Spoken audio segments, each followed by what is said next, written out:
نہ جانے آگے ان کا راستہ خراب ہو سکتا ہے۔ اور اگر ہم خود ایسا مدرسہ اور ایسا اسکول قائم کریں جہاں دینی ماحول میں دینی تہذیب کے ساتھ ان کو دنیاوی عصری تعلیم دی جا رہی ہو، اور یاد رکھو جو بچہ ہمارا حافظ ہو جائے گا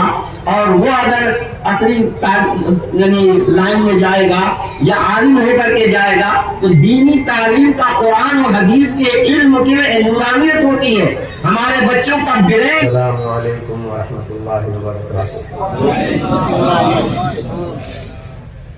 الحمد للہ رب العالمین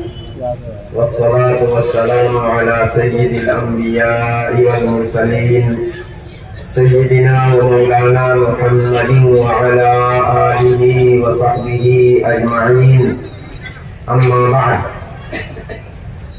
فأعوذ بالله من الشيطان الرجيم، بسم الله الرحمن الرحيم، يا أيها الذين آمنوا قوا أنفسكم وأهليكم نارا، صدق الله العظيم۔ وقال النبي صلى الله عليه وسلم، إذا مات الإنسان انقطع عنه عمله إلا من ثلاث، إلا من صدقة جارية أو علم ينتفع به أو ولد صالح يدعو له، أو كما قال عليه الصلاة والسلام۔ محترم و مکرم حضرات علماء کرام، اس مجلس کے صدر محترم اور معزز بزرگوں، نوجوان دوستوں اور بھائیوں، مدرسے کے اور قرب و جوار سے کے مدرسوں سے آنے والے عزیز طلباء اور ہماری آواز سننے والی معزز ماؤں، بہنوں اور بیٹیوں، آپ کا یہ محبوب اور ہر دل عزیز مدرسہ حدیقۃ العلوم محمدیہ شہیدیہ، اس کا یہ سالانہ جلسہ ہے، اور آپ اس جلسے میں بہت دیر سے بہت ہی قیمتی باتیں، نصیحتیں سن رہے ہیں۔ جلسے کا مقصد دو ہوتا ہے، ایک تو یہ کہ مدرسے کی کارگزاری آپ کے سامنے آ جائے۔ ہم نے مدرسے میں چندہ دیا، اپنے بچوں کو مدرسے کے حوالے کیا، تو آخر ہمارے بچوں کے ساتھ مدرسے نے کیا محنت کی، یہاں کے اساتذہ اور یہاں کے ذمہ داران نے ہمارے نونہالوں پر کیا محنت کی، کیا نتیجہ سامنے آیا۔ چنانچہ ابھی آپ کے سامنے کچھ بچوں کی دستار بندی ہوگی، انہوں نے قرآن کریم حفظ کیا، بہت سے بچوں نے مشکات کی جماعت تک عالم کا کورس مکمل کیا، اور انشاءاللہ بڑے مدرسے میں جا کر وہ دورہ حدیث سے فارغ ہوں گے، عالم اور فاضل ہو جائیں گے، اور انشاءاللہ حضرات ذمہ داران کا حوصلہ یہ ہے کہ بہت جلد ہی اس مدرسے میں باقاعدہ دورہ حدیث شریف بھی قائم ہوگا، اور یہاں سے طلباء خود یہیں سے فارغ ہو کر کے اور مکمل عالم ہو کر نکلیں گے انشاءاللہ تعالی۔ مدرسے میں تعمیر کا سلسلہ بھی جاری ہے، اور ماشاءاللہ طلباء کی تعداد بڑھتی جا رہی ہے۔ موجودہ عمارت کم ہے، پرانی عمارت مخدوش ہے، اس لیے نئی تعمیر کی بنیاد ڈالی گئی ہے۔ آپ حضرات کے تعاون سے انشاءاللہ وہ عمارت مکمل ہوگی، طلباء کے رہنے کے لیے اور ان کی تعلیم کے لیے سہولت پیدا ہوگی انشاءاللہ تعالی۔ اس کے علاوہ مدرسے کا ایک مقصد یہ بھی اس جلسے کا ہوتا ہے کہ اس بہانے دین کی باتوں کا مذاکرہ ہو جائے، ہمارے اندر جو کمی کوتاہی ہے اس کو بیان کیا جائے، تاکہ اس کمی کوتاہی کو دور کرنے کا عزم اور حوصلہ لے کر ہم یہاں سے جائیں، ہماری زندگیوں کے اندر انقلاب آئے، جو کچھ کمی کوتاہی ہے ان کوتاہیوں کو دور کیا جائے، اور دین اسلام کی جو خوبیاں ہیں وہ خوبیاں پورے طور پر ہماری زندگیوں میں نظر آنے لگے۔ میرے محترم بھائیوں اور دوستوں، وقت زیادہ ہو گیا ہے، مجھے اس موقع سے جو بات عرض کرنی ہے وہ یہ کہ ہماری سنتان اور ہماری اولاد ہمارے ہاتھ میں اللہ کی امانت ہے۔ ہماری یہ اولاد ہمارے ہاتھ میں اللہ کی امانت ہے، اور امانت کی حفاظت کرنا یہ فرض ہے، ہماری ذمہ داری ہے۔ خدا نخواستہ ہم نے اپنی اس اولاد کی حفاظت نہیں کی اور ہماری غفلت اور بے توجہی کی وجہ سے ہماری اولاد غلط لائن پر پڑ گئی، گناہ کے راستے پر پڑ گئی، یا اتنی بگڑ گئی کہ سماج کے لیے مصیبت بن گئی، تو یاد رکھیے کل قیامت کے دن اللہ تعالی ہم سے پوچھیں گے کہ ہم نے تمہارے حوالے ایک امانت رکھی تھی، تم نے اس امانت کی حفاظت نہیں کی۔ بلکہ یہی نہیں میرے بھائیوں اور دوستوں، اولاد کا ہمارے اوپر حق ہے، اور سب سے پہلا حق یہ ہے کہ ہم اولاد کے دنیا میں آنے سے پہلے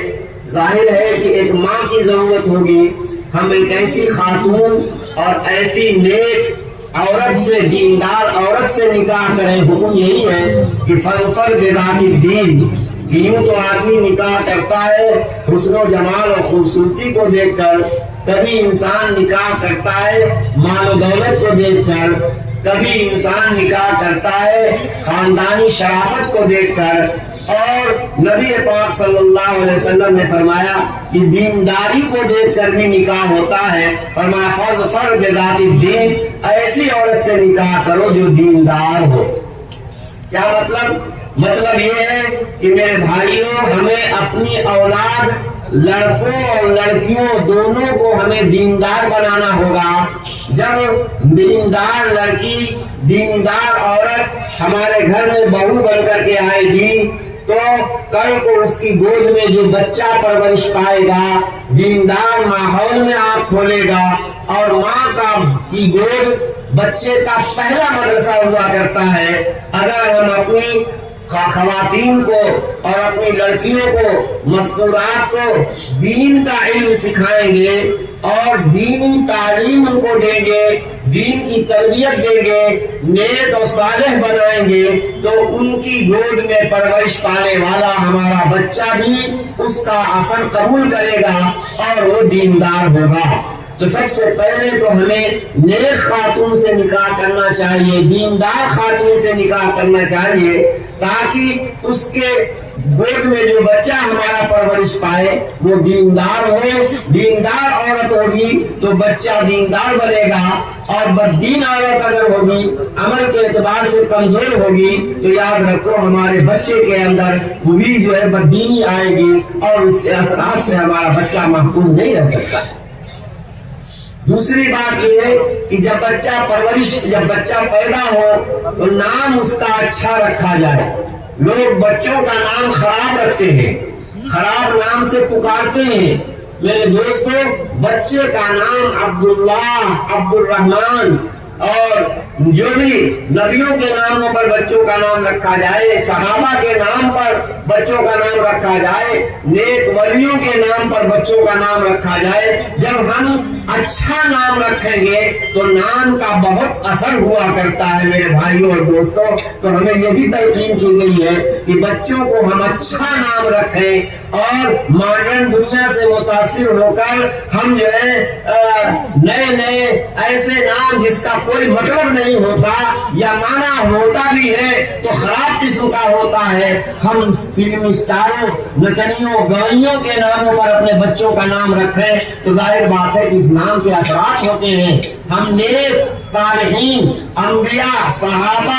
متقی حضرات کے لوگ کے ناموں پر اپنے بچوں کا نام رکھیں۔ لڑکیوں کا نام صحابیات کے ناموں پر، ازواج مطہرات کے ناموں پر، صالحات، صالح خواتین جو تاریخ میں گزری ہے ان خواتین کے ناموں پر اپنے بچوں کا نام رکھیں گے لڑکیوں کا، تو اس کا بھی بہت اچھا اثر پڑتا ہے۔ نام کا بہت فائدہ ہوتا ہے، نام کا بہت اثر ہوتا ہے۔ تیسری بات میرے بھائیوں اور دوستوں یہ ہے کہ ہم اپنے بچوں کی دینی تعلیم کی فکر کریں، دینی تعلیم کی فکر کریں۔ اگر ہم اپنے بچوں کو دین کا علم سکھائیں گے، ہم ان کو کلمہ، نماز، روزہ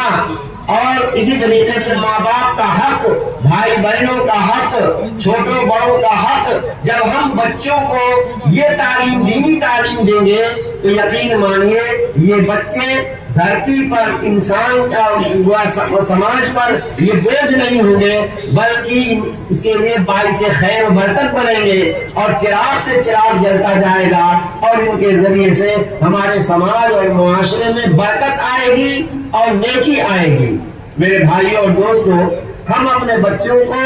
شروع سے کانوینٹ کے اسکولوں میں یا دوسرے اسکولوں میں ڈالتے ہیں۔ دیکھو، دنیاوی تعلیم دلانا منع نہیں ہے، لیکن وہ ایک ہنر ہے، وہ ایک زندگی باعزت زندگی گزارنے کے لیے ایک طریقہ ہے۔ بنیادی طور پر ہم ایمان والے ہیں، اپنے ایمان کی حفاظت، دیندار اور ایمان کے تقاضوں کے مطابق ہم اپنے بچوں کو زندگی گزارنے کا سلیقہ سکھائیں، صالح اور نیک بنائیں گے تو یاد رکھو اس پر اللہ کا وعدہ ہے، اللہ ان کی حفاظت کریں گے۔ اور اگر ہم ان کو صالح، نیک، دیندار نہیں بنائیں گے تو جیسا ان کا مقدر ہوگا، مقدر وہ لے کر کے آتے ہیں، مقدر کے مطابق جو پائیں گے، لیکن اللہ کا وعدہ ہے وَهُوَ يَتَوَلَّى الصَّالِحِينَ، اللہ نیکوں کا ذمہ دار ہے۔ ہم آج اگر اپنی اولاد کو دیندار بنائیں گے، نیک بنائیں گے تو اس پر ان کی حفاظت کا اللہ وعدہ لیتا ہے، اللہ نے ذمہ لیا ہے، اللہ ان کی حفاظت فرمائیں گے۔ اولاد کی نیکی کی وجہ سے ماں باپ کو بھی نوازا جاتا ہے اور ماں باپ کی نیکی کی وجہ سے اولاد کی بھی اللہ حفاظت فرماتے ہیں۔ میرے بھائیوں اور دوستوں، میں نے ایک حدیث پاک پڑھی ہے، اس حدیث کا اس جلسے کے موضوع سے متعلق، آپ کے مدرسے سے متعلق اور خود ہماری زندگیوں سے متعلق، ہماری اولاد سے متعلق بہت گہرا تعلق ہے۔ حضرت نبی کریم صلی اللہ، پہلے تو آیت کریمہ جو میں نے پڑھی ہے اس کا ترجمہ کر دوں کہ اللہ تبارک و تعالیٰ فرماتے ہیں، اے ایمان والو، اپنے آپ کو بھی جہنم سے بچاؤ اور اپنی آل اولاد اور اپنے ماتحتوں کو بھی جہنم سے بچاؤ۔ جیسے جہنم اللہ تبارک و تعالیٰ کی وہ سزا کے لیے تیار کیا ہوا جیل خانہ ہے، وہ آگ ہے، قسم قسم کے عذاب ہیں جس میں سانپ ہے، بچھو ہے اور ایسی آگ ہے اللہ کی پناہ کہ اگر تھوڑی سی بھی آگ دنیا میں اتار دی جائے تو پوری زمین خاک ہو جائے جل کر کے۔ جہنم سے بچاؤ، اپنے آپ کو بھی بچاؤ۔ ایمان، عمل صالح یہ جہنم سے بچانے کے لیے ضروری ہے۔ جیسے ہم اپنی زندگی کو بنانا چاہتے ہیں، آخرت کو بنائیں، اسی طریقے سے ہماری اولاد ہمارے ہاتھ میں اللہ کی امانت ہے، ان کو بھی جہنم سے راستے سے ہٹا کر کے جنت والے راستے پر لگانا ہوگا، ان کو دیندار بنانا ہوگا، تب جا کر کے ہم اپنی اولاد کا کسی نہ کسی درجے میں حق ادا کر پائیں گے۔ یوں تو ماں باپ کا حق سب بیان کرتے ہیں، لیکن اولاد کا بھی حق ہے میرے دوستو ہمارے اوپر۔ اولاد کا حق یہی ہے کہ ہم بہترین تعلیم و تربیت کا انتظام کریں۔ حدیث پاک میں فرمایا گیا ہے، ما نحل والد من نحل ولدہ احسن من ادب حسن، کوئی والد یعنی ماں باپ اپنی اولاد کو جو کچھ عطیہ دیتے ہیں،